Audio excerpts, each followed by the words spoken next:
Hello, I'm Jennifer Witt, Director of ProjectManager.com.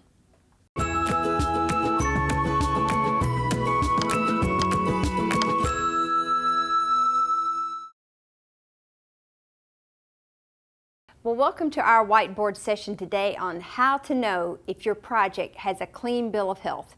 Well, last week I went in to see my doctor to see if I had a clean bill of health. And at the end of the appointment, when I left, he gave me a little piece of paper and it showed me all my measurements, and he said I had a clean bill of health. So I asked him, how did he know? So he told me there were a few things that he checks. He said he checks for my weight, my blood pressure, my cholesterol, and my blood levels. He said they all came out in the good ranges, so the result was I had a clean bill of health. And before I left, he said, well, your prescription is to maintain that. He said there are a few things I need to do. He said I need to exercise regularly, eat small meals, eat from my basic food group pyramid, and that's how I maintain my good bill of health. So if this is in Jen's world, how do we apply this to the project world?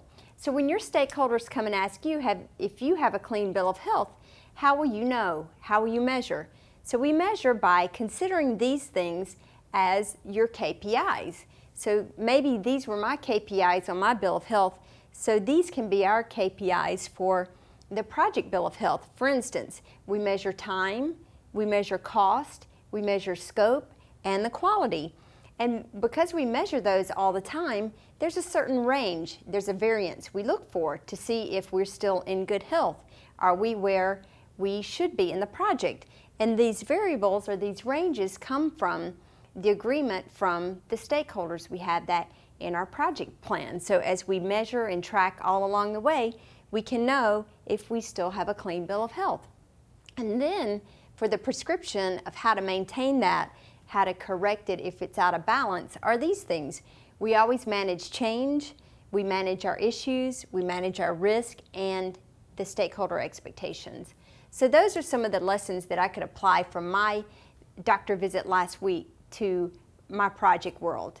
And hopefully those are some of the tips that will help you to know if you have a clean bill of health. If you need a tool that can help you measure and track so you'll know if your project has a clean bill of health, then sign up for our software now at ProjectManager.com.